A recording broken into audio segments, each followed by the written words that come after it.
In this lesson, we will solve absolute value equations. Before we begin solving the absolute value equations, we're going to talk quickly about absolute value.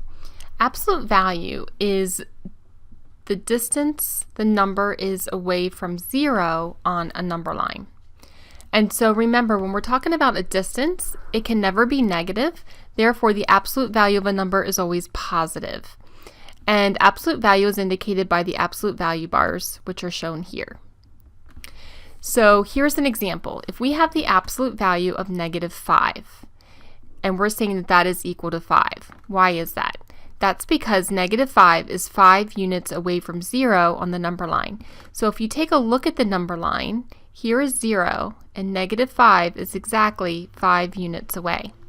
So we would say that the absolute value of -5 is +5 because it's 5 units away, which is the distance. Likewise, if we were to look at 5 on the number line, from 0, 5 is also 5 units away. It's just 5 units away to the right. So the absolute value of 5 is also 5. So the most important thing to remember is that absolute value is a distance from 0 on the number line, and it will always be a positive number.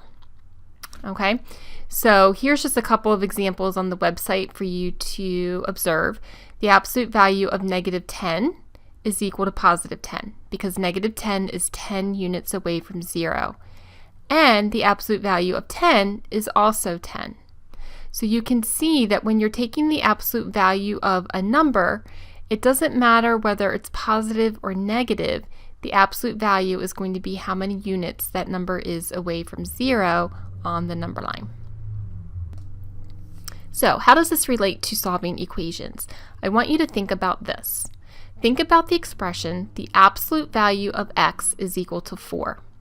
And so what this question is asking is, what value can we substitute for x to get an answer of 4? Now, hopefully you're thinking, oh, that's easy.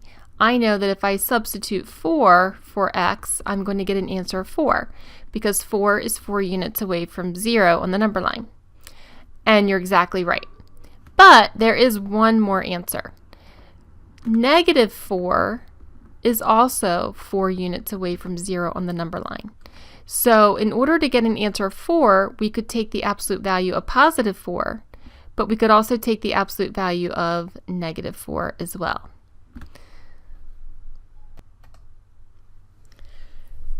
So with that in mind, let's transfer this knowledge to solving an absolute value equation.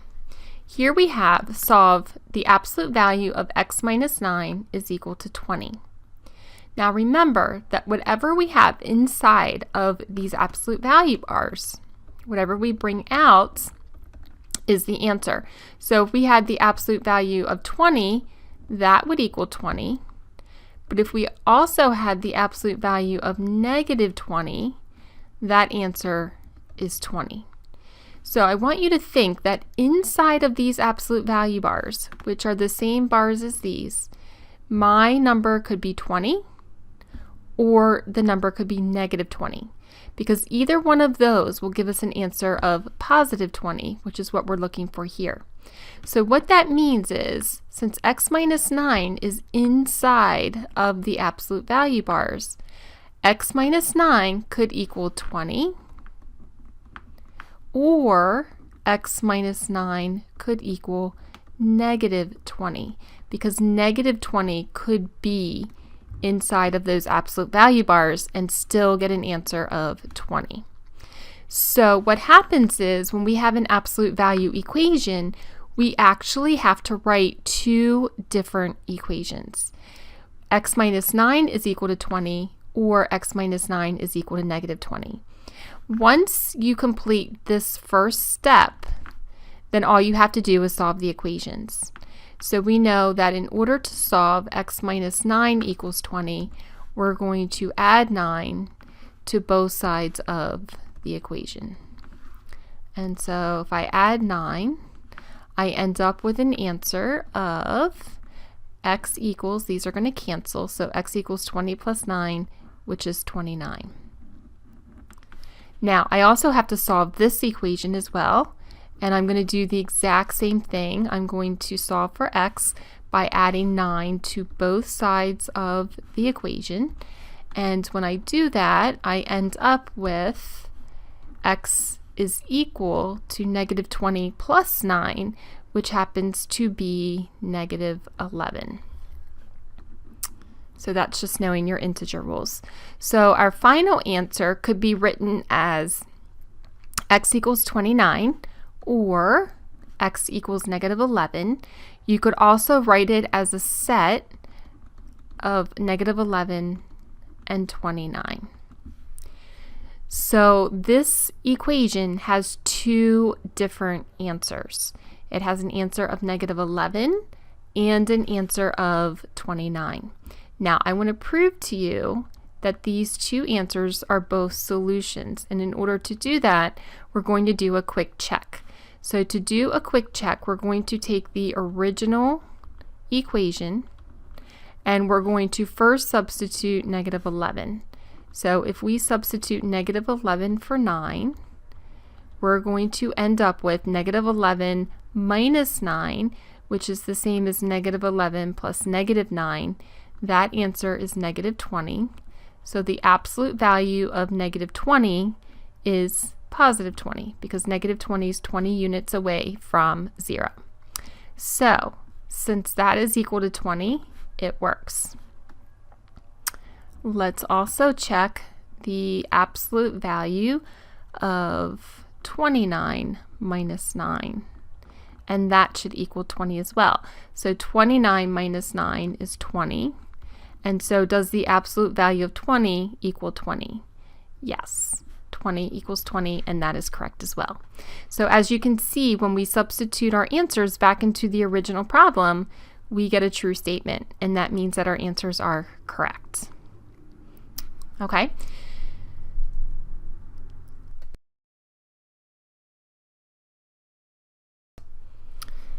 Now, just to make sure that you fully understand this process, we will work through another problem together. This one is the absolute value of x plus 14 is equal to 5. So remember, we want to ask ourselves, what needs to be inside of those absolute value bars to get an answer of 5? And we know that the absolute value of 5 is equal to 5, but we also know that the absolute value of negative 5 is equal to 5. So inside of my absolute value bars, which is the expression x plus 14, that expression can be equal to 5, or that expression can be equal to negative 5. And that will allow me to still end up with an answer of 5.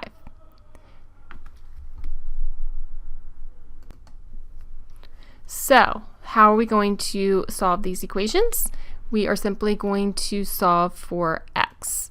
So we will solve x plus 14. And to solve that, hopefully you know that you're going to subtract 14 from both sides of the equation. And when we do that, we're going to end up with x equals 5 minus 14, which is 5 plus negative 14. And that answer is going to be negative 9.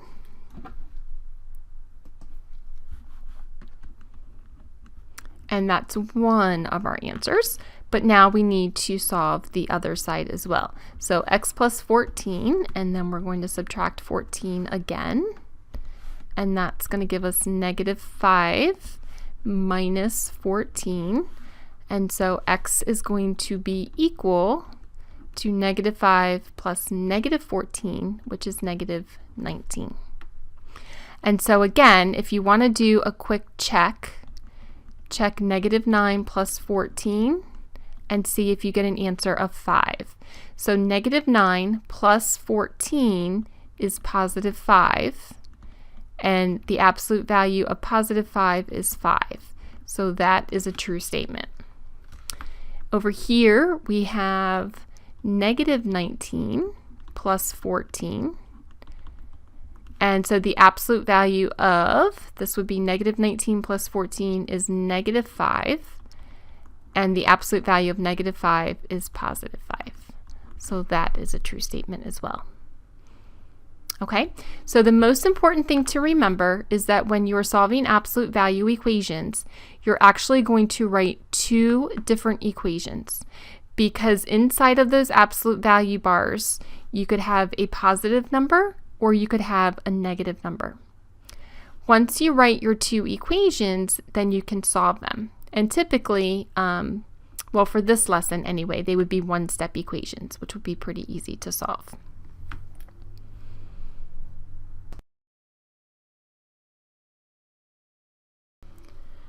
Now, of course, there's always some kind of stipulation to pretty much everything that we do here in algebra. So there is going to be a time when you might end up with no solution. When you have an equation that you really can't solve, or you can't solve and get a real number. So for example, number 3, it says, what would you substitute for x in the following equations to make the equation true? So here we have the absolute value of x equals negative 3. And so ask yourself, what could I substitute for x, take the absolute value of it, and get negative 3? Well, it certainly isn't going to be positive 3, because the absolute value of 3 is 3. And if I substitute negative 3, absolute value of negative 3 is also positive 3. So remember, we said that whenever you take the absolute value of a number, you're always going to get a positive result, because absolute value is a distance that can never be negative. So there is really no real number that you can substitute for x in order to make this work, because the answer is negative. So you can use the empty set, or you could write no real solutions to this answer. Okay, and so this is going to happen if you're taking the absolute value of a number or an expression and the answer to it is negative. There's no way to make that happen with real solutions, so we use the empty set. Okay, and that concludes the examples for this lesson.